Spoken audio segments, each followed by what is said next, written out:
रामचंद्रांच्या चरित्राला आपण प्रणाम करू.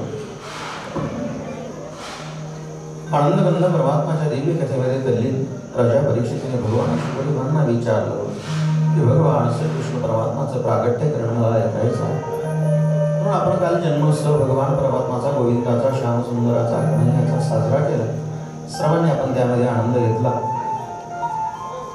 आपण कथाभाग कालचा जर पाहिला तर वसुदेवजी भगवान कन्हैयाला घेऊन गोकुळामध्ये नेतात. त्या ठिकाणी नंदबाबा, यशोदा मैया यांच्याजवळ त्या ठिकाणी सोडतात आणि तिथे जन्माला आलेली नुकतीच जी कन्या आहे तिला घेऊन वसुदेवजी पुन्हा मथुरेला त्या ठिकाणी येतात. बंदीशाळेत प्रवेश केल्याच्या नंतर तिथे गेल्याबरोबर ती जी कन्या घेऊन गेले होते वसुदेवजी, तिने जोर जोरात रडायला सुरुवात केली. म्हणजे आरडाओरडा करायला सुरुवात केली. आरडाओरडा केल्याबरोबर सर्व रक्षपाळ जे होते, द्वारपाळ जे होते, त्या ठिकाणी सर्वजण जागे झाले. तर ते अगोदर झोपले होते का तर हो, भगवान परमात्मा ज्या वेळेला प्रकट झाले त्यांना आपोआप झोप लागली. वसुदेवांच्या हातातली बंधनं, साखळ्या वगैरे सगळं काही तुटून पडले. वसुदेव गोकुळामध्ये भगवंताला सोडून पुन्हा येईपर्यंत हे सगळे निद्रा आले नव्हते, ते सर्व द्वारपाळ.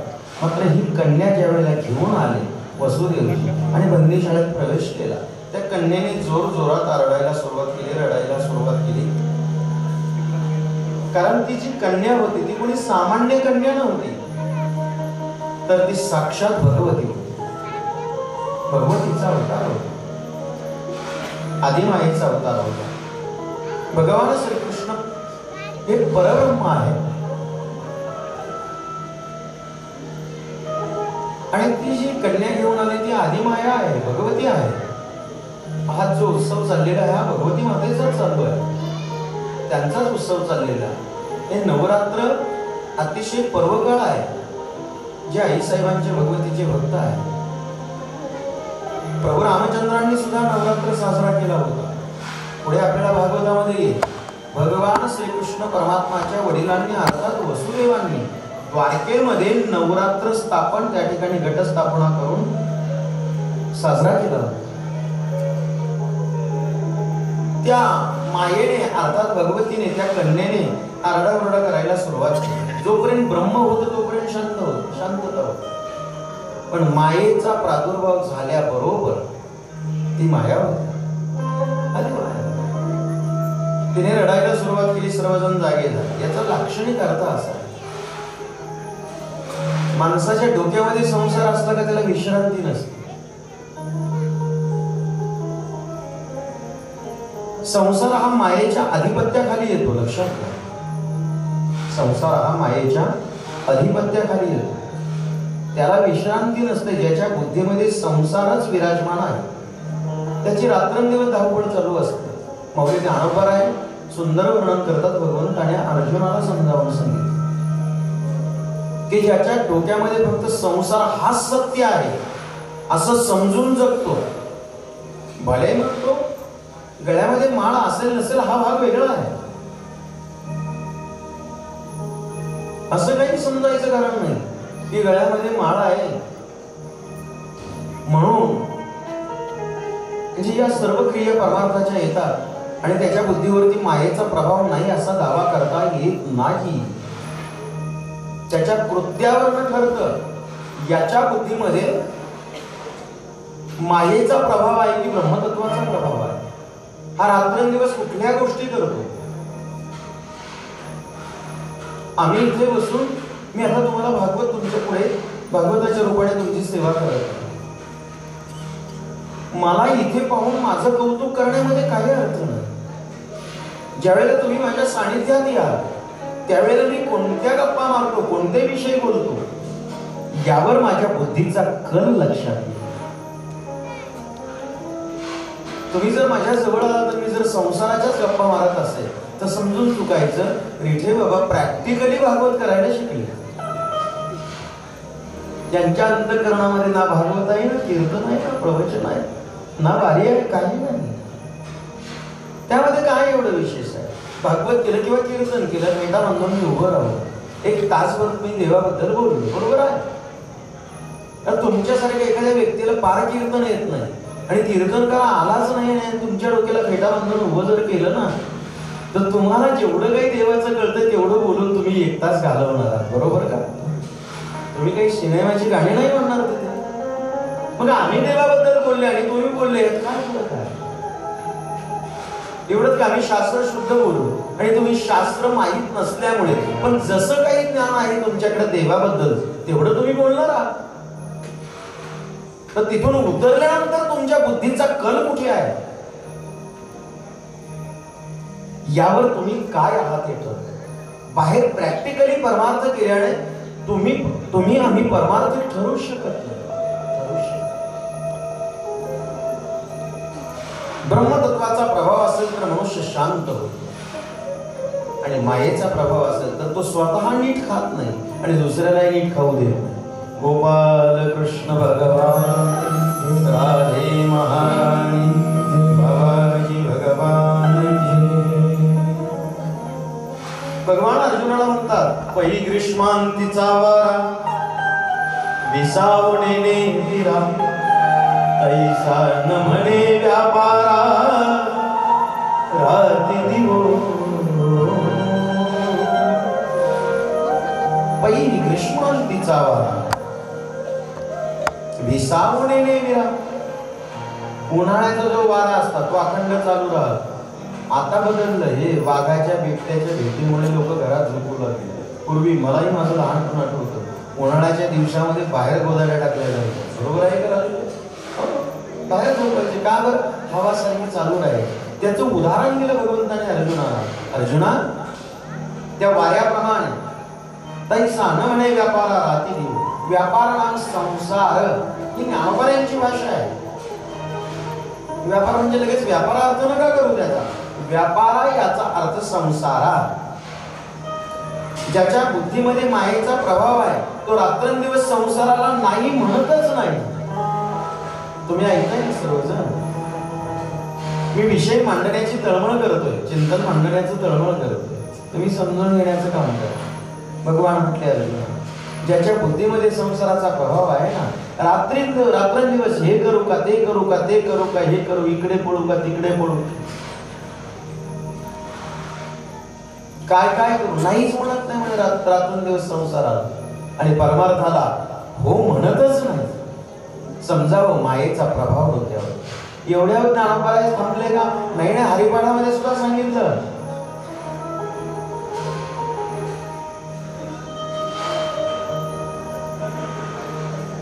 ज्ञानेश्वरी तर सांगितलं ना वापरायने, पण हरिपाठामध्ये सुद्धा सांगितलं.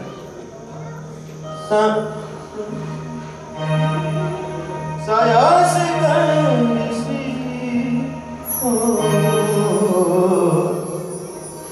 प्रपंच दीनानीसी ओ सायास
संसार करतो, प्रयत्नाने एक एक रुपयाचा विचार करून करतो.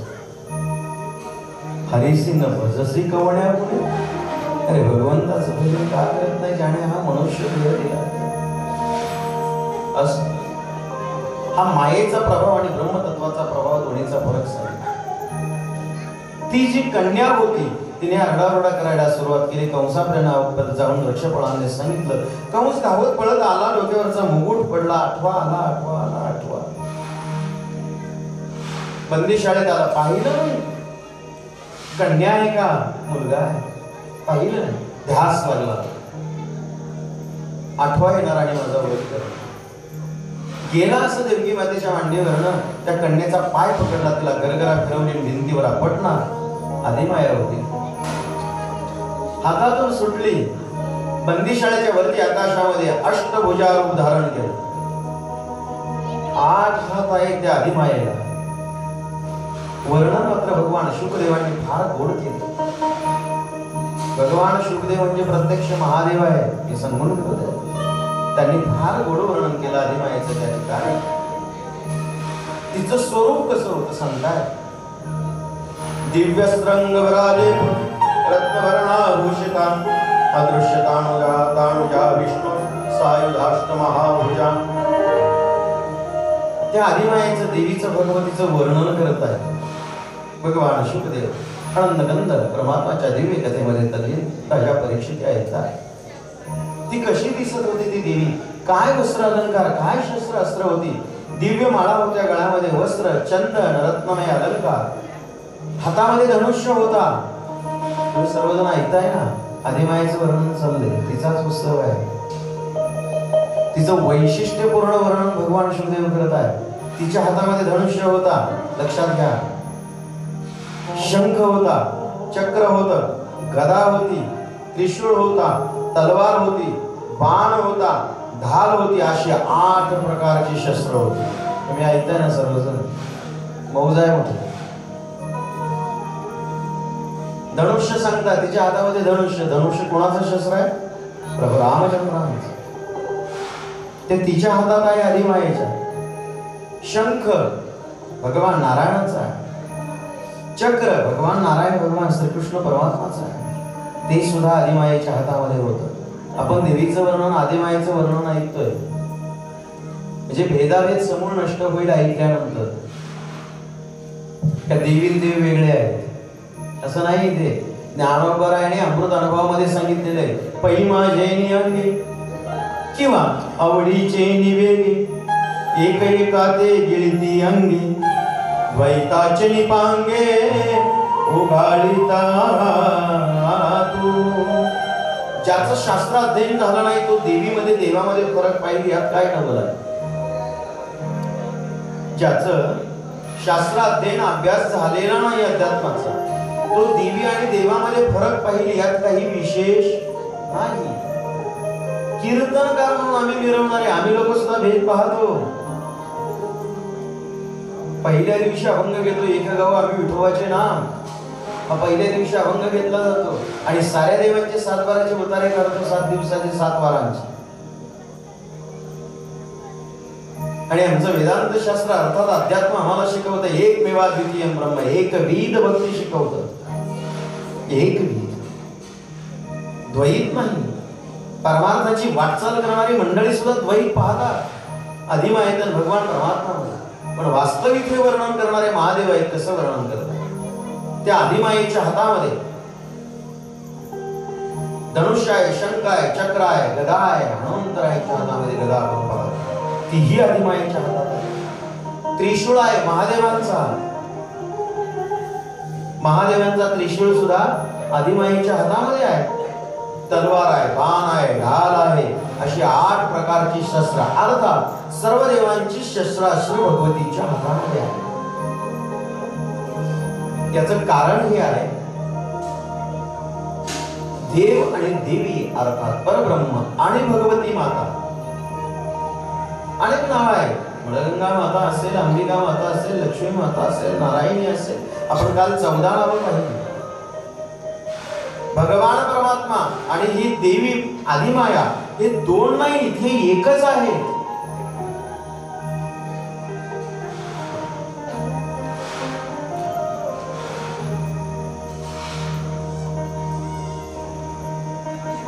तुकोबरायांनी स्पष्ट सांगून टाकलं, ब्रह्म आणि माया दोन नाही.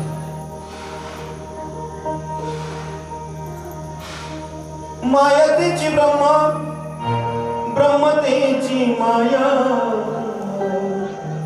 माया तेची ब्रह्म, ब्रह्म तेची माया. हे दोन नाहीतच, माया आणि ब्रह्म. आपल्या सुरुवातीला तुम्ही कथा ठरवायला त्यावेळेस सांगितलं होतं, 5व्या दिवशी त्याचं वर्णन येईल आणि ते असं नाही येणार, ते एकविधपणाचं येईल. लक्ष दिलं तर लक्षात येईल संतोष महाराज, तसं नाही. शशीभाऊ, लक्ष दिलं तर लक्षात येईल. हा अतिशय अवघड विषय आहे, अतिशय अवघड आहे. तुकोबरायांनी सुद्धा सांगून टाकलं, माया तेची ब्रह्म, ब्रह्म तेची माया. माया तेची ब्रह्म, ब्रह्म तेची माया. अंग आणि छाया जया कर. शरीर आहे त्याची सावली आहे, शरीरच नसेल तर सावली नसेल, बरोबर आहे ना. त्याप्रमाणे ब्रह्म आणि माया हे दोन्हीही एकच आहे. बऱ्याचदा असं कीर्तनामध्ये सुद्धा होतं, कुणीतरी महाराज मंडळी अभंग घेतात आणि 7 वरांचे 7 देव आहेत, त्यांचा निषेधात्मक वर्णन केलं. असं नाही चालत. देवी महिषा मुंजा खेचर, लहान थोर देव सकळ आहे. बाळखेडे मधलं प्रमाण आहे वाफारे महाराज. बाळखेडामध्ये सुप्रीम कोर्टाचा निकाल, बाळखेडेतलं प्रमाण आहे. देवी महिषा मुंजा खेचर, लहान थोर सकळ देव हरी. देव देवी शूळ पाणी जयाचा रे अंश. जे देव आणि देवीमध्ये जराही फरक नाही. म्हणून तर आदिमायेच्या हातामध्ये ही सगळी शस्त्र आहे, सर्व देवांची, सर्व देव. पुन्हा वर्णन करतात भगवान शुकदेव. ती आदिमाया तिथे बंदीशाळेच्या वरती अष्टभुजा दिसली, आणखी वर्णन करू लागले. सिद्ध चारण गंधर्व रवसरव किन्नरव रवी उपार होतो रोहिस प्रेमाने नमः रवी. सिद्ध चारण गंधर्व अप्सरा किन्नर नाग महादेव जी आहे, सर्वजण तिला भेट वस्तू देतात, तिची आरती ओवळत आहे, तिची स्तुती गात आहे. आणि कंस हे पाहत आहे का ज्या मुलीच्या पायाला पकडून मी मारण्याचा प्रयास केला, ती बंदीशाळेच्या वरती जाऊन तिने भगवती विशाल काय रूप धारण केलं. घाबर सर्व देवजीची स्तुती करताय. एक सांगू जाता जाता, आम्हाला जिथपर्यंत दिसतंय ना, तुम्ही ऐकताय का सर्व? आम्हाला जिथपर्यंत, याचा अर्थ काय, जेवढं काही दिसतंय आम्हाला डोळ्याने, त्याची निर्माती भगवती आहे. लक्षात घ्या, त्याची निर्माती भगवती आहे. संपूर्ण जगत जे आम्हाला दिसत आहे ना, तुकोबरायांनी फार गोड वर्णन केलं. पहिले कोठेची नव्हते काही, पहिले कोठेची नव्हते काही.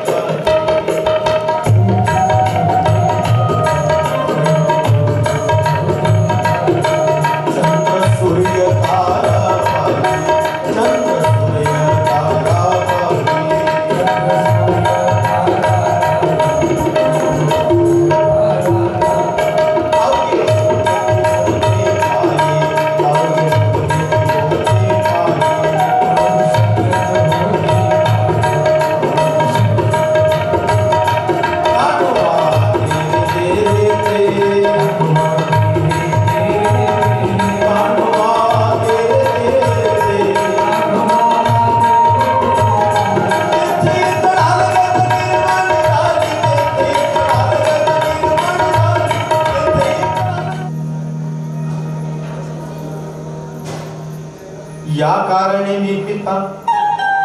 भगवान सांगतात जर कार्यक्रम, चला बापरे बाबा मूवी आठवले, तुम्ही पुढे असल्यावर का नाही आठवले. भगवान सांगताय, अर्जुनाला म्हटले बरं का, अर्जुना मी तुला सांगतो ऐक बरं, जरा लक्षपूर्वक ऐक. म्हणे, या कारणे मी पिता, महद्ब्रह्म ते माता, आपत्ते ते पंडुसुता, जगदंबरू. म्हटले मी पिता आहे, भगवान सांगताय. ते काय जेवायला आणले का तुम्ही नका पाहू तो आमचा स्वयंपाक आहे. या भगवान म्हणू लागले अर्जुना या कारणे मी पिता, मी वडील आहे. महत्ब्रह्म म्हणजे माया ही आई आहे. अपत्य ते पंडुसुता जगदंब आमच्या दोघांचं मूल जे आहे हे जग आहे. आमच्या दोघां मिळून जे मूल झालं ते हे अखंड जग हे आमच्या दोघांच्या पोटी आलेलं आहे. जेवढं ब्रह्मतत्वाला महत्व आहे जगताचा जर विचार केला तर तेवढाच भगवतीला सुद्धा महत्व आहे. गोपाल कृष्ण भगवान की जय, बाबाजी भगवान राधे महारानी. म्हणून हे सर्व देव तिथे भगवान शुद्धदेव संत आहे त्या आदी मायेला ओवळत आहे, तिची स्तुती करत आहे. आपणही भगवतीचा उत्सव आहे, थोडस भगवतीची स्तुती आपण करायची आहे. अनादि निर्गुण प्रगटली भवानी,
the sun.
एकट्या दासीने एकट्या गवळणीने संदेशी संपूर्ण गोकुळात बातमी करतो. गुप्त गोष्ट व्हायरल करायचं यांना चांगलं जमतं, आपल्याला नाही जमत. आमच्या माता भगिनींना चांगलं जमतं. त्यांना किती जरी सांगितलं ना हे कोणाला सांगू नको, किती समजून सांगा हे कोणाला बोलू नको, सांगू नको, पण ती जोपर्यंत दुसरीला सांगत नाही ना तोपर्यंत तिला सारखी मळमळ मळमळ. ती जेव्हा दुसरीला सांगत तेव्हा ती म्हणत असते आताशी जीव मोकळा झाला. काय ना भगवान परमात्माने यांना कशी ताकद दिली ती काही कळतच नाही.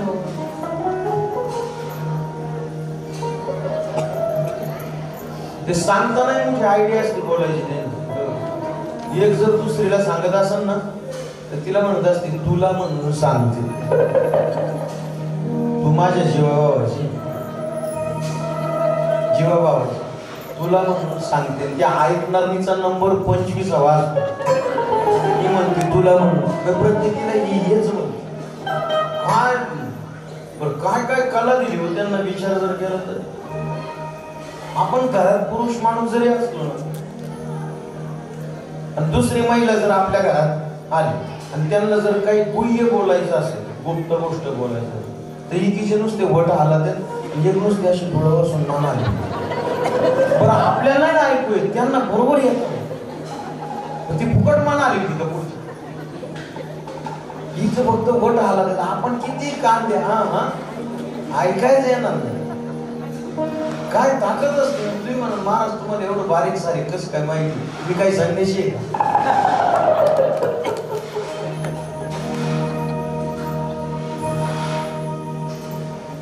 अवघड राहत मला. सगळ्या गोकुळात बातमी पसरली. लहान लहान पोरं गोप बालक घोषणा देत फिरू लागली.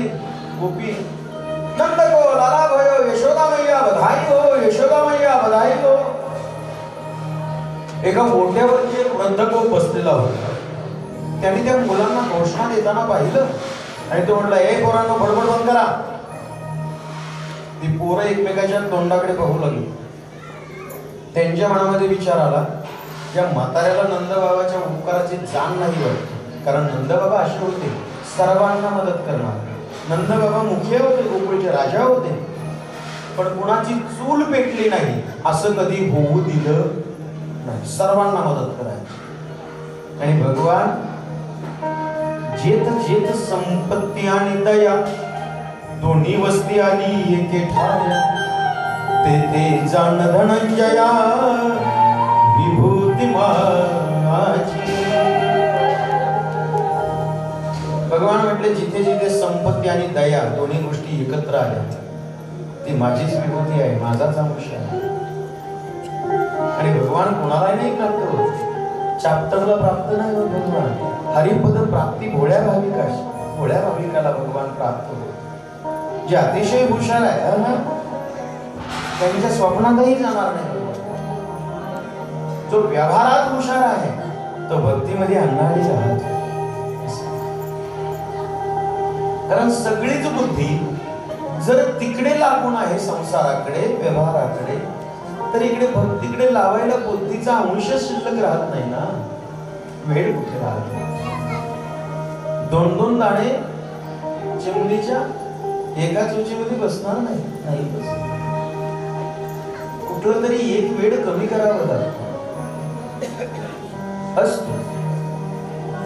नंद बाबा संपत्ती होती जरूर, पण दयामध्ये आमच्या एकनाथ महाराजांना सर्वांना मदत करायची. म्हणून त्या मुलांच्या मनात आलं का हा म्हातारा म्हणतो ही बडबड बंद करा, आपण घोषणा देतोय नंदगाव लाला भयो, याच्यावर काही उत्तर नाही का नंदबाबाच्या अख्ख्या गोकुळावर आहे. त्यावेळी तो म्हातारा वृद्ध गोप जो आहे तो बोलू लागला. म्हणला हे पहा मुलांनो, घोषणा देत नुसते फिरू नका, नवीन कपडे परिधान करा, सडा समर्जन करा, सुगंधित द्रव्ये शिंपडा, गुढिया तोरणे, करती कथा गाती गाणे, गुढ्या उभार आपल्या घरावरती. म्हणजे नंदबाबांना आपल्या घरी आमंत्रण द्या यायला, फलाहार करण्याकरता. म्हणजे नंदबाबांना कळेल की मला मुलगा झाला, परंतु अखंड गोकुळाला आनंद झालाय.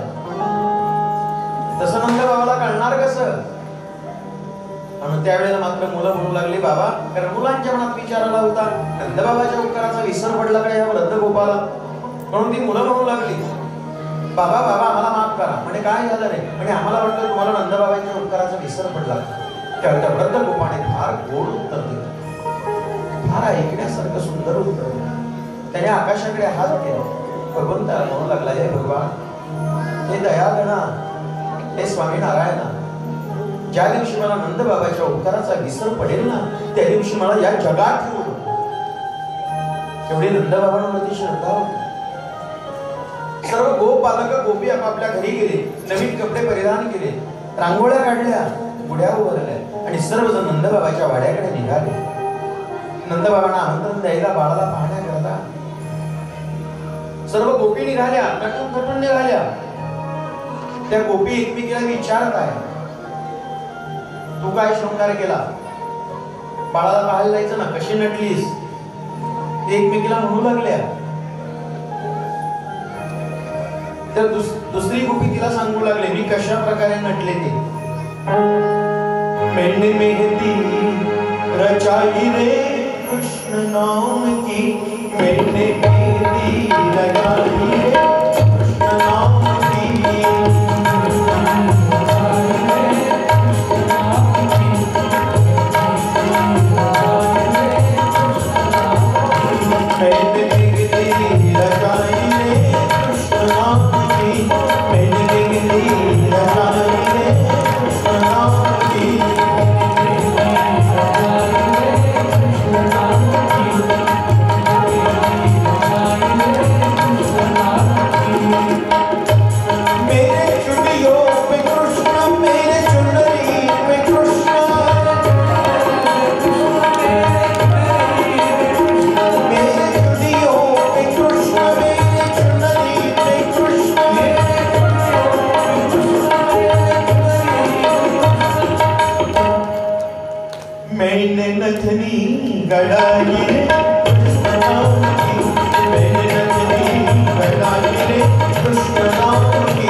बाळाच्या पाठीवर लोणे इतकं मऊ दुसरं काही किती जोरात फेकून मारलं तर ते लागणार नाही.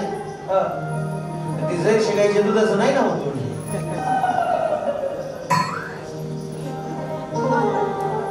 ते आमच्या माता वगैरे म्हणत असतात तुमच्याकडे आहे का नाही. माझी भाषा कळते तुम्हाला, कळते तुम्हाला, कळते मग काही सख्य मावस भाऊ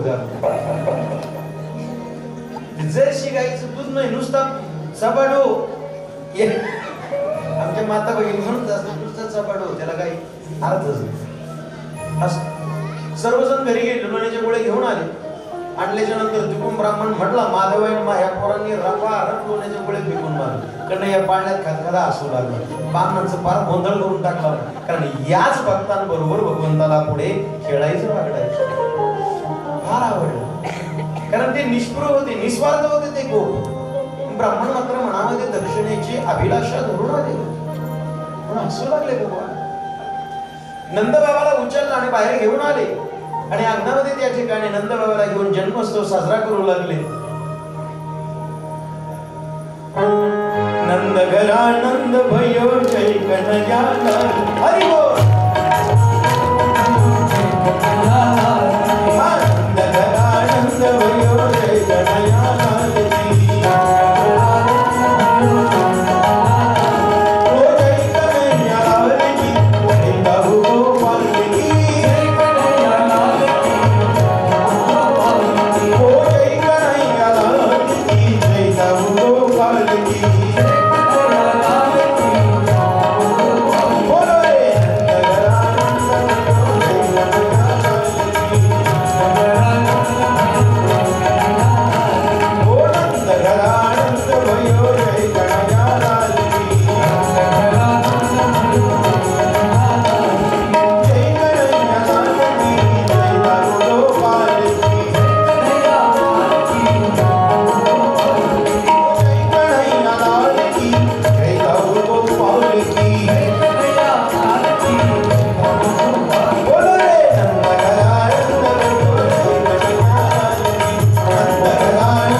थोडी काटछाट करून वेळेपर्यंत कसं तरी जायचं.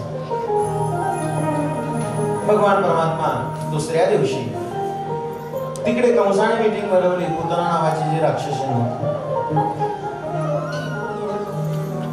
कसं मारायचं माझ्या बहिणीला शत्रूला. त्यावेळेस ती पुतना उठली, म्हणजे तू काळजी करू नको. कंसाला म्हणली दादा तू काळजी. त्याची बहीण होती का नाही, मांडलेली बहीण. ती बाणासुराच्या पत्नीवर होती. तिथे त्याला जिंकून ती राक्षसीने इकडे आलेली होती. तिने तू काळजी करू नको, मी उद्या जाते मारून टाकते, तू चिंता नको. दुसऱ्या दिवशी पुतना राक्षस निघाली. नंद बाबा वार्षिक कर भरण्याकरता मथुरेला गेले, कारण मथुरेच्या राजाकडे कर भरावा लागायचा. नंद बाबा तिकडे गेले आणि पुतना मावशी तिकडून आली. आता ह्या राक्षसी ज्या होत्या ना, यांना रूप बदलण्याची विद्या फार आवडत होती. ती सुंदर म्हणली, अतिशय सुंदर म्हणली. साडी, पर्स, गॉगल, त्याच कलरची चप्पल, त्याच कलरचा रुमाल, टाचाच्या चपला, इथून पुढून केस कापलेली. कोणी पुतणीनी हा गॉगल बिगल टाकून होती. कोण? अगदी कपाळाची टिकली सुद्धा साडीच्याच मॅचिंगची होती त्या पुतणीची. कोणाची? पुतणीची. हा ती तिथे आली. आल्याच्या नंतर आपल्या स्तनामध्ये विष भरून आली. गोकुळामध्ये आली. विचारले नंदबाबा कुठे राहतात? बोट दाखवलं. एका गुहाने सांगितलं. नंदबाबाच्या वाड्यासमोर आली आणि आतमध्ये आल्यानंतर आवारामध्ये हाक मारू लागली मैयेला, यशोदे यशोदे यशोदे बाहेर ये. मैया बाहेर आली. तिने हे पाहिलं की अशी सजलेली, इकून इकून केस कापलेली, ते सगळं आताच वर्णन केलं मी तुम्हाला त्याप्रमाणे अगदी व्यवस्थित सजून नटून थटून गेलेली. मैयेने पाहिलं, तिने काही ओळखलं नाही. आता ओळखीलच कशी, हिला पाहिलंच नव्हतं अगोदर. ती खालीवर पाहू लागली तिच्याकडे, कारण हे आता सोंगच सजून गेलेलं होतं. वडीच सजून गेलेली खालीवर पाहू लागली नाही. त्यावेळी ती पुतना मावशी म्हणू लागली, काय यशोदे ओळखलं नाही का मला? सांगू लागली, तुझ्या नंदेच्या जावेच्या बहिणीच्या मावशीच्या दादीची 2 नंबरची मुलगी म्हणली. हिला कळालंच नाही यशोदेला ही आपली कोण आहे, नातच कळत ना तिला काय. म्हणले असू दे, जाऊ दे, कोणी.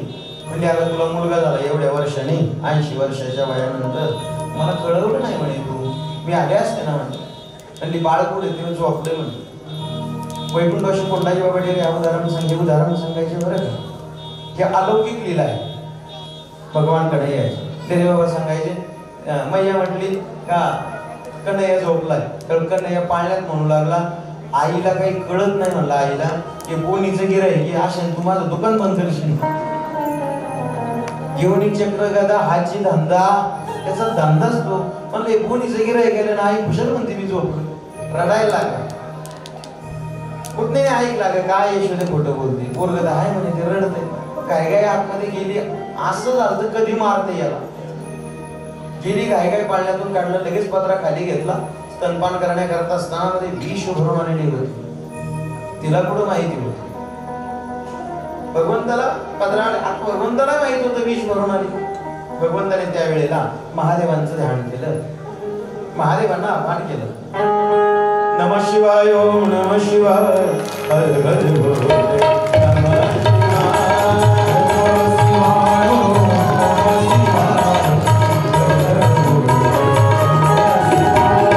गंगाधराय शिव गंगाधराय, हर हर बोले.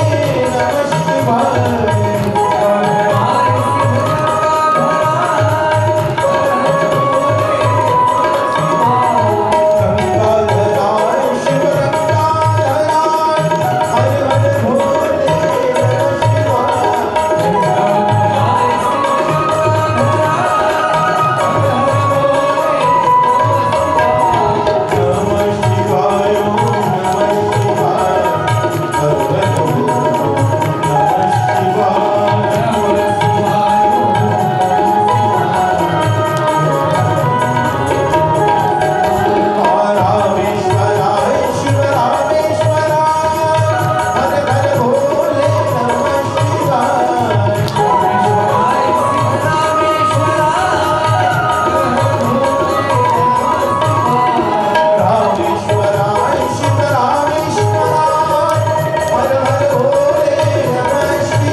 मला हे सांगा, मला बोलावलं कशाला?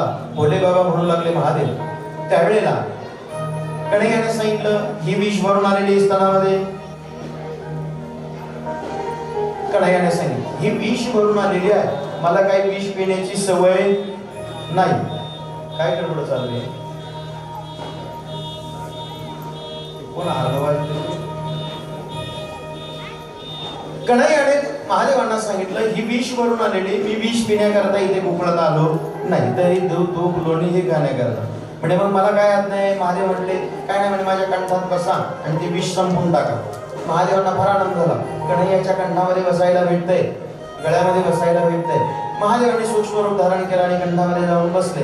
विष येऊ लागलं, स्तनामधून सर्व प्राशन करू लागले. विष संपलं. दूध चालू झालं. कन्हैयाने सांगितलं, बाबा बोले बाबा उठा. म्हणजे बसू द्या ना मला. तुम्हाला सवय नाही म्हटले दुधाची, तुमची विष पिण्यामध्ये PhD झालेली, संपलं विष म्हणे. आता बाकीचं मी पाहतो, तुम्ही उठा. बसू द्या. नाही नाही उठा उठा. भोले बाबांनी प्रणाम केला आणि निघून गेले. आणि मग मात्र दूध ओढलं, प्राण ओढलं, कासावीस झाली, बाहेर पळाली आणि रस्त्यावरती पडली. धार दिशी संपूर्ण गोकुळामध्ये आवाज झाला. सर्व गोपी त्या ठिकाणी आल्या. पाहिलं सर्वांनी, एवढी मोठी राक्षसी बडबड करू लागल्या मैयेला, तुझं मुलावर लक्ष नाही, एवढ्या वर्षाने झालं तरी त्याची तू काळजी व्यवस्थित घेत नाही. एवढी मोठी राक्षसी त्या कन्हैयाला घेऊन येईपर्यंत तू काय करत होतीस? त्या गोपी सर्व गोकुळात राहणाऱ्या, पण करिता कामधाम तमाल श्याम धानी म्हणी, मन सतत कन्हैयाकडे, सतत काम करताना, सर्व काही करताना त्याच्याकडेच, चित्तामध्ये तोच. एक म्हातारी गोपी आली का म्हटली, एवढी मोठी राक्षसी कन्हैयाला दृष्ट झाली आहे. तिने घेतलं, कन्हैयाला घेतलं.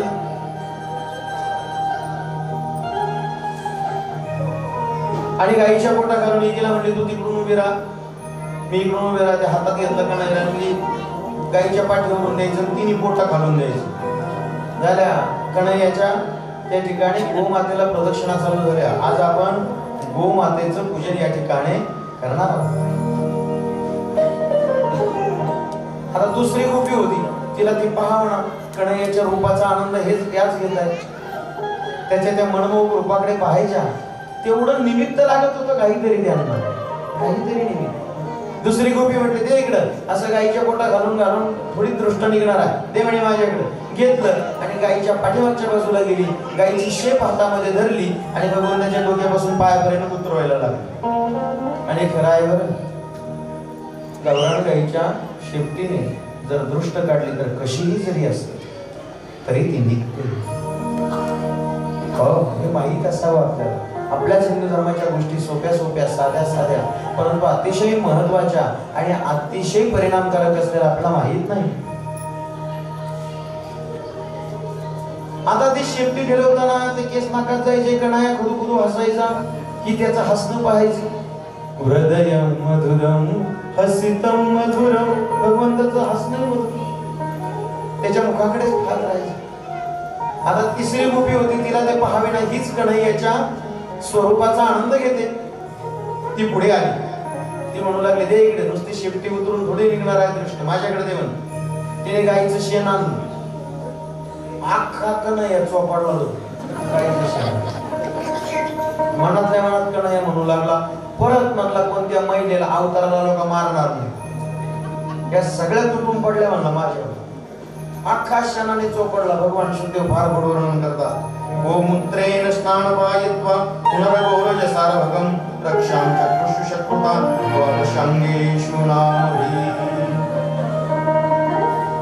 तिने शेणाने चोपडला. वरतून गाईच्या पायाच्या खालची माती आणली आणि त्या शेणाच्या वरून चोपडली. अख्खा पांढरा फटफटीत, फक्त डोळे उघडे. कन्हैया म्हणले, जा गोमूत्र घेऊन ये गाईचं. आणलं गोमूत्र. 9 लाख गाय तिथे काय. कन्हैयाला पायावर पालथा घातला त्या गोपीने. ती आनंद घेऊ लागली त्याच्या रूपाचा आणि त्या गोमूत्राने त्याला स्नान घातलं. गोमूत्रेण स्नान पायित्वा, त्याला आंघोळ घातली. पुन्हा शेण, पुन्हा माती, पुन्हा गोमूत्र. यशोदा म्हणली, अगं वाज.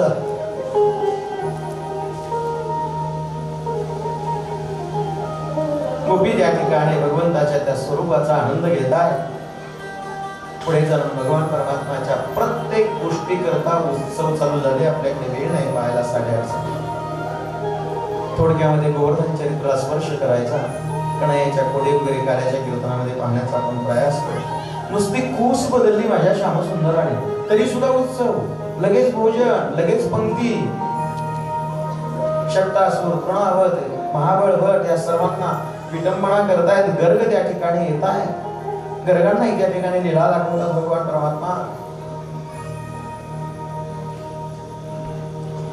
भगवान परमात्मा पुढे थोडेसे मोठे होत आहे. गल्ल्या पुरत नाही. गवळणी गाणी सांगू लागली. गवळण सांगते गाणी रात्री बाह्याला चक्रपाण. खाऊनी दही दूध तूप लोणी अवघी फोडीली विरजणी. हा बाई कोणासी आवे ना बाई ग कोणासी आवे ना. हा बाई कोणासी आवे ना बाई ग कोणासी आवे ना. यशोदे बाळ तुझा काना कोठवर सोसुगलिंगा. एक दिवस कन्हैया गोवर्धनाची लीला त्या ठिकाणी करतायत. इथे भगवान परमात्मा सकाळी लेट उठतायत, बलराम दादा लवकर लेट उठतायत. अंगणामध्ये नंद बाबा एका मोठ्या खांबाला फडका गुंडाळत होते. जवळ गेला कन्हैया. अंगणामध्ये सर्वत्र पदार्थांचा सुगंध त्या ठिकाणी सुटलेला होता. आता मी रात्री तुम्हाला सूचना नाही दिली कारण तुम्हा लोकांना सर्वांना उपवास आहे. वास्तवात गोवर्धन लीलेमध्ये भगवंताला 56 भोगाचा नैवेद्य दाखवायचा असतो. 56 भोग चढवायचे असतात म्हणजे 56 प्रकारचे पदार्थ. एरवी आपण भागवतामध्ये सांगत असतो चौथ्या दिवशी उद्या ज्याला जो वाटेल तो पदार्थ घेऊन या. त्या दिवशी भगवान सर्वांच्या नैवेद्याचा स्वीकार करतात. जसं पंढरपूरमध्ये प्रक्षाळ पूजेला प्रत्येकाला कोण कोण थांबलेले प्रक्षाळ पूजेमध्ये पंढरपूरला? हा बापारे बाबा तुम्ही असं अजून कोणी थांबलेला आहे प्रक्षाळ पूजेपर्यंत? पांडुरंगाच्या नाही. तर प्रक्षाळ पूजेचं असं महत्व असतं. त्या दिवशी आपल्या सर्वांना पांडुरंगाला लिंबू आणि साखर लावून आपल्या स्वतःच्या हाताने स्नान घालता येते. त्याला प्रक्षाळ पूजा म्हणतात. आषाढी वारी नंतर असते घबाड मुहूर्तावरती आणि कार्तिकी वारी नंतर असते घबाड मुहूर्तावर प्रक्षाळ. तसं भागवतामध्ये गोवर्धन लीलेमध्ये भगवान परमात्मा सर्वांच्या नैवेद्याचा स्वीकार करतो. म्हणून आपण सांगत असतो प्रत्येकाने काही ना काहीतरी पदार्थ घेऊन या. पण तुम्ही उपवास असल्यामुळे मी तुम्हाला सांगितलं नाही. तसं मी आमच्या संतोष महाराजांना सांगितलं होतं सत्पुते महाराजांना का तुम्हाला सापडतील तेवढे 9-10 पदार्थ मिठाईचे घेऊन या. आता आणलेत का नाही लक्षात नाही. आणलेत ना? वा वा शशिभाऊने हात करून सांगितलं आणले. तसं काम जोमाने वैजरीच्या शशिभाऊ मा जेवायचे असं तरी पळा त्याला दम नाही. राजविषय ते मागे हातायचं काम नाही. आणलेला आहे पदार्थ पुनर्विध आपण या ठिकाणी विधी म्हणून करणार आहोत. नंदबाबाच्या अंगणामध्ये सर्व पदार्थांचा वास सुवास गंध येऊ लागला. भगवान कन्हैया आणि जाऊन नंदबाबा त्या फडका गुंडाळत होते खांबाला. जाऊन पाठीवरती गळ्यामध्ये पडला पाठीच्या बाजूने आणि म्हणू लागला बाबा बाबा बाबा बाबा आपल्याला कुठे जायचंय का? सर्व गाड्या दारामध्ये उभ्या होत्या पदार्थांच्या. कटार गाड्या आलेल्या असत. नंदबाबाने सांगितलं हो. म्हणे कुठे? म्हणे आपल्याला इंद्राची पूजा करायला जायची. म्हणे का बरं? म्हणे तो पाऊस पाडतो ना मग आपल्या गायीनं चारा उगवतो म्हणून प्रत्येक वर्षी आपण इंद्राची पूजा करतो. तर भगवान कन्हैया म्हणू लागला बाबा तुम्हाला माहित आहे का हा इंद्र सुद्धा आहे ना तुम्हाला सांगतो आहे का? म्हणे हा इंद्र ना हा सुद्धा कोणाच्या तरी ताब्यात आहे. हा नोकरीला आहे. त्याच्या आज्ञेत हा इंद्र राहतो. कोणाच्या? तुझ्याच ना. तूच तर मालक आहेस. सांगितलं नाही फक्त असा म्हटलं भगवान कन्हैया हा सुद्धा कोणाच्या तरी ताब्यात आहे. त्याला ते काम नेमून दिलंय. तो काही उपकार करत नाही म्हणे आपल्यावर. पाऊस पडतो ज्या याचा जो मालक आहे ना म्हणे इंद्राचा त्याला काय आवडतं तुम्हाला सांगू का बाबा? म्हणे सांग ना कन्हैया. त्याला गायी ब्राह्मण साधू यांची सेवा केलेली आवडते. गोपाल कृष्ण भगवान बाबाजी भगवान राधे महारानी. आपण त्या दिवशी थोडं संतांबद्दल बोललो. जीवनात नाही काही परमार्थ करता आला. एक लक्षात ठेवा नाथ महाराजांनी सांगितलं घरी संतांशी असणे पूजा करी काया वाचाना. देवाची सेवा नाही केली तरी चालेल परंतु संतांपुढे शरणागती करा आणि तशी प्रमाण आहे हरिप्राप्तीसी उपाय धरावे संताचे ते काय. साधूला संतांना शरण गेल्याशिवाय भगवंताची प्राप्ती नाही होत. आपले जे गुरु आहेत त्यांची शरणागती केल्याशिवाय नाही प्राप्ती होत भगवंताची.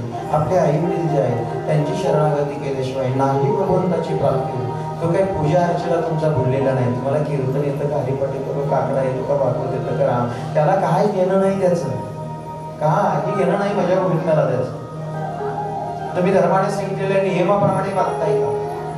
त्या नियमाच्या बाह्य तुम्ही वागत असाल तर तुमच्याकडे ढोंकूनही पाहणार नाही. त्याची कृपा होण्याची सोडाच. गोपाल कृष्ण भगवान राधे महारानी. मग नंदबाबाने विचारलं कन्हैया काय करायचं म्हणे काय नाही करायचं तुम्हाला माहित नाही बाबा. हा पाऊस जो पडतो याला कारण डोंगर आहे, झाडी आहे, म्हणजे काय आजच विज्ञान कळतंय असं काही समजायचं कारण नाही. डिंग्या मारायची काही गरज नाही, विज्ञान तेव्हाही कळत होतं. भगवान श्रीकृष्णाने त्याही वेळेला सांगितलं गोविंदाने कडे. आणि आता लोकांना सुचायला लागलं झाडे लावा झाडे जगवा. हे आता ते सांगितलंय कधी? द्वापार युगात.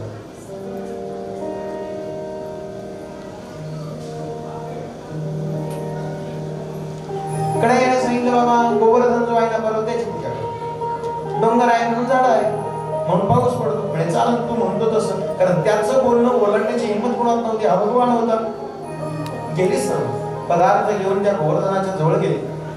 सर्वांना सांगितलं कडे आणि सर्वांनी आपापले पदार्थ ताटात पात्रामध्ये काढा. सर्वांनी काढले आणि चमत्कार घडला. कृष्णत्वन्य रूपम गोपविश्रवणं गतः शैलास्थितिद्रवणोरी परिमादत वपु. एक चमत्कार घडला. ती सर्व पात्र पदार्थाची उचलली गेली आपोआप अधांतरी आणि गोवर्धनामध्ये जाऊ लागली. आता तो बोबडे होता, तो डोक्यात फास होता. म्हणजे ताट जातात कुठं म्हणलं. आता ही सगळीच्या सगळी ताट गेल्यावर आपण काय खायचं म्हणतो. त्याला प्रश्न तो पडला. त्याने बारीक पाहू लागला ही पर्वतात कशी काय जातात. तर त्याच्या लक्षात आलं त्या गोवर्धनामध्ये भगवान कन्हैयाचं मुख दिसतंय. तो बोंबलायला लागला मोठमोठ्याने, कन्हैया कन्हैया कन्हैया. भगवंताच्या लक्षात आलं कन्हैया याला कळलं, गुपित याला कळलं. या सगळ्या नैवेद्याचा स्वीकार मीच करतोय. जवळ गेला कन्हैया आणि बोबड्याचं तोंड दाबून धरलं. त्याला म्हणला बोल नको, तुला कळलंय ना, घबरायचं म्हणलं, नाही तर असं दम कुंठून मारीन म्हणलं. घबराशील का राहीन म्हणलं, सोडणार नाही बरं का हात, नाही तर तोंडावरच. हात काढला तो बोलायला लागला, परत तोंड दाबला कन्हैयाने. बोलशील का म्हणलं,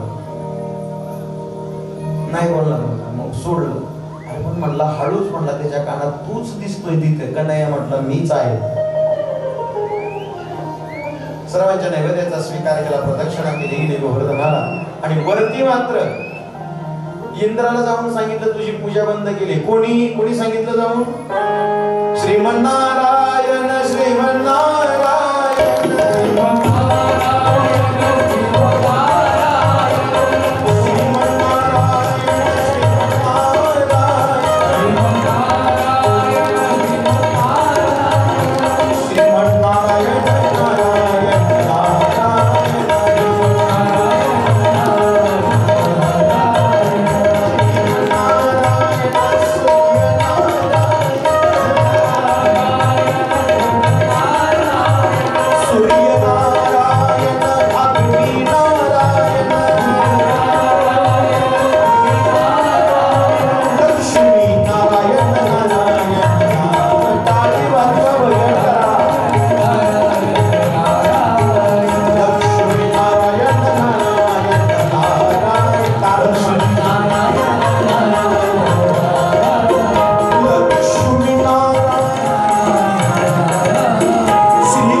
इंद्र म्हटलं काय करू? म्हटलं ते मी सांगू का? अरे तुझ्याकडे सावर्तक मेघ आहेत ना, इतका पाऊस पाड, प्रलयाच्या वेळेला त्या मेघांचा वापर करतो ना, ते गोकुळ वाहून म्हणजे गोकुळवासियांना अद्दल घडेल. सावर्तक मेघाला आज्ञा दिली. 7 दिवसापर्यंत पाऊस पडला आणि 7 दिवसांनी देवर्षी नारद आणि इंद्र दोघे जण खाली आले. पाहू म्हणे गोकुळवासियांचं काय झालं. आता नारदाला इंद्राची जिरवायची होती, एवढंच होतं. आले खाली. तोपर्यंत भगवान परमात्माने इकडे काय केलं, सर्व पावसामध्ये ते मूल कोणाचं आहे ते जवळ घ्यावं, त्या मुलाला त्याच्या ऐक द्या, नाही तर त्याच्या आईला त्या पोराकडे काहीतरी करा, मोकळी सोडू नका पोरं. चढतील पुढे इकडे शिडीव बिडीवर पडतील खाली.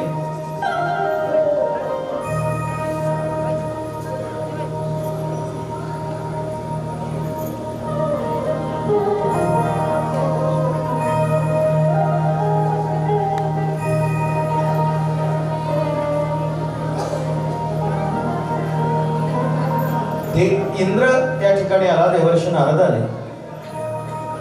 इकडे तोपर्यंत जास्त पाऊस पडल्याच्या नंतर सर्व गोकुळवासी त्या पावसामध्ये भिजले गेले. कन्हैयाला विनंती करू लागले, कृष्ण कृष्ण महाभाग सनातन गोकुलम प्रभो तात्महर्ष देवान कुपितात भक्तवत्सला. म्हणू लागले, कन्हैया आता या संकटातून तूच आम्हाला वाचव, तूच आमचा भगवान आहे. कन्हैयाने सांगितले, सर्वांनी काठ्या लावा. म्हणजे कशाला? गोवर्धन पर्वताला. आपण गोवर्धन पर्वताच उचलून घेऊ. आणि सर्वांनी त्या ठिकाणी काठ्या लावल्या. आणि काठ्या लावल्यावर भगवंताने त्या गोवर्धनाला पर्वताला स्पर्श केल्याबरोबर तो गोवर्धन पर्वत आपोआप वरती जळवला. काठ्यांची गरज नाही. पर्वताचे हात लाविला अनंते तो जाय वरती आपोआप. बाळकिड्यामध्ये वर्णन, त्याने फक्त स्पर्शच केला, आपोआप वरती गेला तो पर्वत. सर्वजण काठ्या लावून उभे. सर्वांना वाटायचं आम्ही काठ्यांनी उचलला, काठ्यांनी उचलला, काठ्यांनी. भगवंताने फक्त करंगळी लावली होती. तो पेंड्या जरा आगाऊ होता. तो कन्हैयाला म्हटला, का कन्हैया? त्याला वाटलं आम्ही सर्वांनी जोर लावून काठ्या लावल्या तर हा नुसता करंगळी लावून उभा आहे, शायनिंग मारतो काय भाऊ आमच्या. पेंड्या म्हणला, कन्हैया तू ती करंगळी काढ म्हणला. आम्ही हाय म्हणलं लावल्यात काठ्या, तू थकला असशील म्हण, टोमने मारायला. कन्हैया म्हटला, पेंड्या बघ बरं. नाही म्हटलं, तू काढ करंगळी, बघ विचार कर म्हणला. नाही खरंच काढ म्हणला, तू दमला असशील म्हणलं. बघ बरं तू काढ म्हणला, काळजी नको. यांना वाटलं आम्ही काठ्यांच्या जोरावर उचल. आता शक्य आहे का? पर्वत कुठे काठ्याने उचलतंय? भगवंताने करंगळी काढली नाही का नाही, आणि गोविंदाने फक्त हलवली. हलवल्याबरोबर सगळी गुडघ्यात वाकली, डोंगर येतो, कडा आवाज यायला लागला. ते काय काय म्हणतात, राहू दे राहू दे म्हणलं, नको करू. सगळ्यांच्या लक्षात आले आपली चटणी होईल. आणि इंद्र देवर्षी नारद पाहायला आल्यानंतर पाहिलं इंद्राने पर्वत उचलून घेतला. त्यावेळेला भगवंताने पाहिलं, इंद्र आला. भगवंताने सांगितलं सर्वजणांनी बाहेर वा. कन्हैयाने सांगितलं बाहेर वा. सर्वजण पर्वतात आलो. सगळेजण बाहेर निघाले. इत्युक्त्वैव केन हस्तेन कृत्वा गोवर्धनाचलं दधार निलया कृष्णाश्वच्छत्राकमिव बालकः. एखादा लहान मुलगा छत्री ठेवून देतो किंवा चेंडू ठेवून देतो खाली, त्याप्रमाणे कन्हैयाने हातावर पर्वत घेतला आणि हळद ठेवून दिला. आणि मग इंद्राच्या लक्षात आलं हे सामान्य बालक नाही. कन्हैयाने नारायण स्वरूपामध्ये दर्शन दिलं. आणि मग मात्र इंद्राने त्या ठिकाणी एका पाषाणाच्या आसनावरती बसवलं. भगवंताची पूजा त्या ठिकाणी केलेली आहे. स्तुती करू लागला, कृष्ण कृष्ण महायोगीन देव देव जगत्पते पुंडरीकाक्ष गोविंद गरुडध्वज ते नमः. जनार्दन जगन्नाथ पद्मनाभ त्रिविक्रम दामोदर शिवेश वासुदेव नमोस्तुते. भगवंताची स्तुती केली, हार अर्पण केला. भगवान कन्हैयाने सांगितलं, श्यामसुंदराने गोविंदाने इंद्राबाई वाटून घेऊ नको. तुम्हा सर्व देवांना कळावं आता मी इथे अवतार घेतलेला म्हणून मला ही लीला करावी. भगवान परमात्माची गोवर्धनाची लीला या ठिकाणी पार पडत आहे. उद्या आपण जो कथाभाग पाहणार नाही, या ठिकाणी आपण कथेला विश्राम देणार आहोत. तत्पूर्वी उद्याच्या कथेची सूचना. उद्या भगवान परमात्माचा विवाह सोहळा आहे. बसा ना संतोष भाऊ. म्हणजे आता ते सगळं तर तुम्ही जाणणार आहे. म्हणजे तुम्ही जात मध्ये गेलं, मी एकटा जमा नाही. तुमचं बरं आहे, जाता तिकडे जेवून येता. या तिकडे पाहत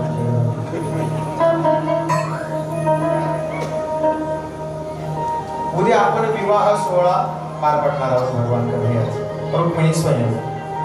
उद्या भगवंताचा विवाह सोहळा आहे.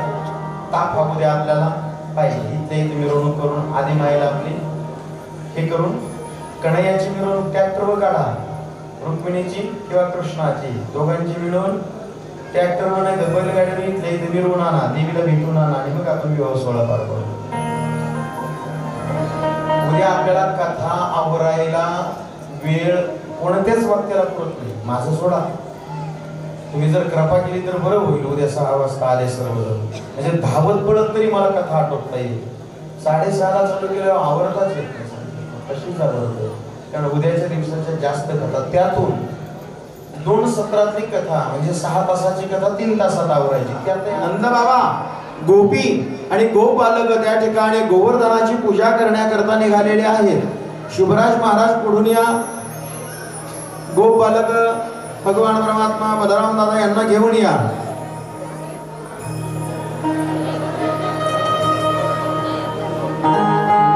गिरिराज धरण प्रभु तुम्हारी शरण,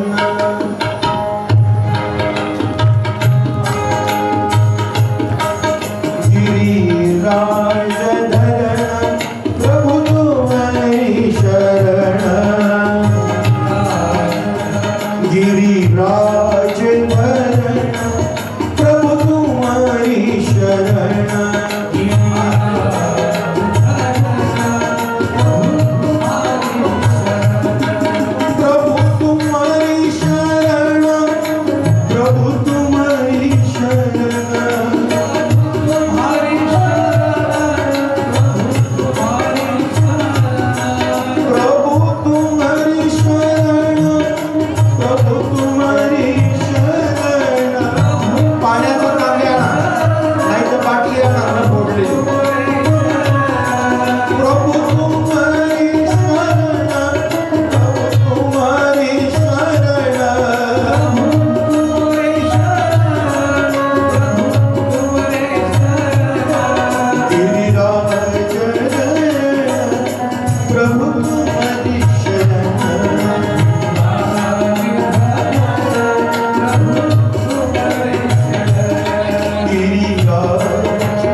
तू मागे काय करतो, पुढे ये, त्यांना सावकाश चालव, हळूहळू चालायला सांग. प्रभु तुम्हारी शरण,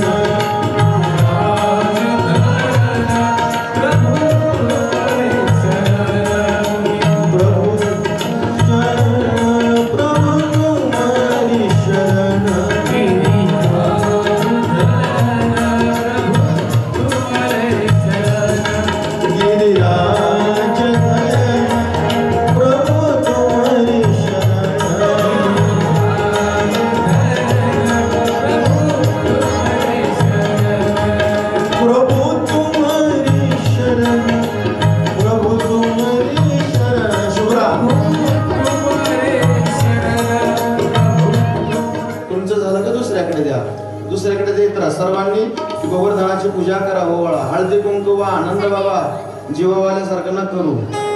गिरिराज धरण प्रभु तुम्हारी शरण, गिरिराज धरण प्रभु तुम्हारी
मातेचं पूजन करा 4-5 वाजता.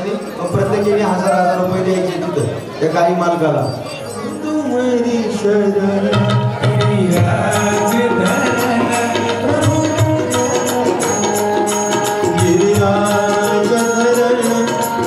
सावकाश सावकाश सावकाश. ती गाई घाबरेल जरा. तो जाळ त्याचा मागे घ्या, लांबून ओवळा, ताट जरा बाजूला ठेवा. अलीकडे जरा जास्त तोंडाजवळ ताट नेऊ नका गोमातेच्या, ती घाबरून जाईल. दुरून ते ताट जरा दूर ठेवा आणि लांबून पूजन करा. झालं का? त्या गाई मार्गाच्या पाया पडा.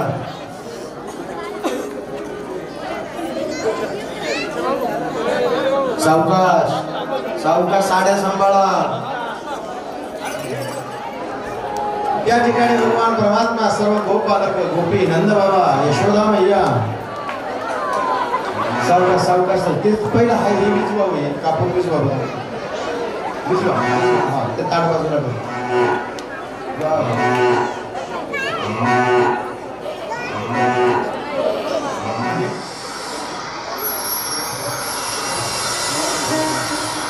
भगवान परमात्माने पाऊस पाडायला त्या ठिकाणी सुरुवात केल्यानंतर भगवंताने सर्व मुलांना सांगितलं पाऊस पाऊस.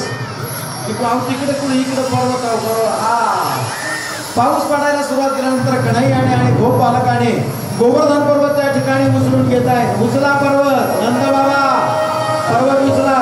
पुंडलिकावर धारी ठेव श्री ज्ञानदेव गिरिराज धरण की गिरिराज धरण की गिरिराज धरण की.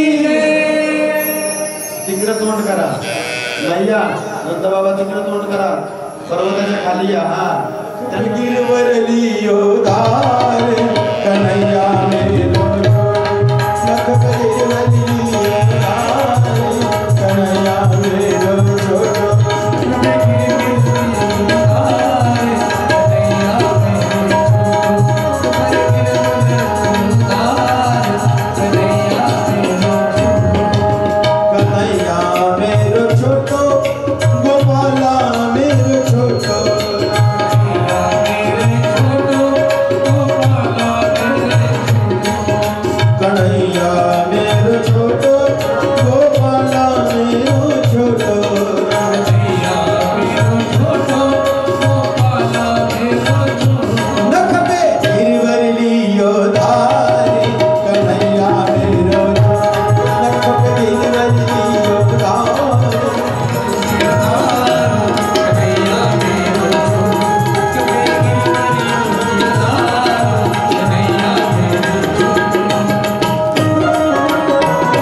भगवान तुमच्याविषयी मी चूक केली, मला क्षमा करा.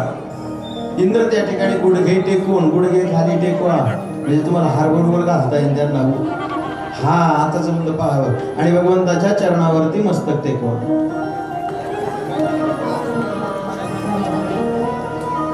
हात जोडा, गुडघे टेकून.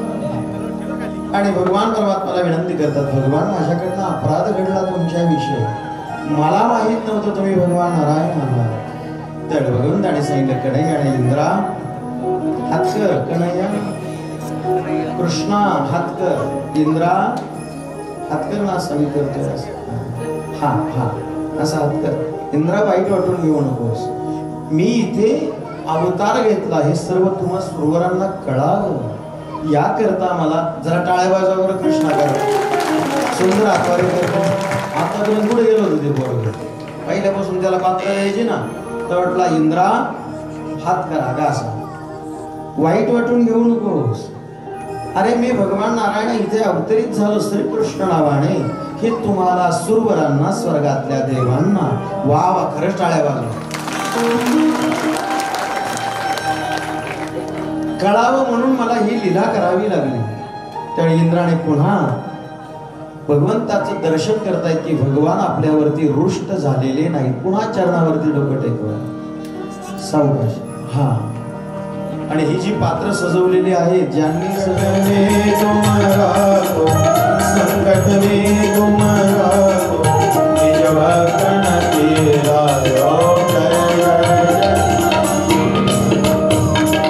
इंद्रादिक सब देवा तुम्हारो ज्ञान धरे प्रभु.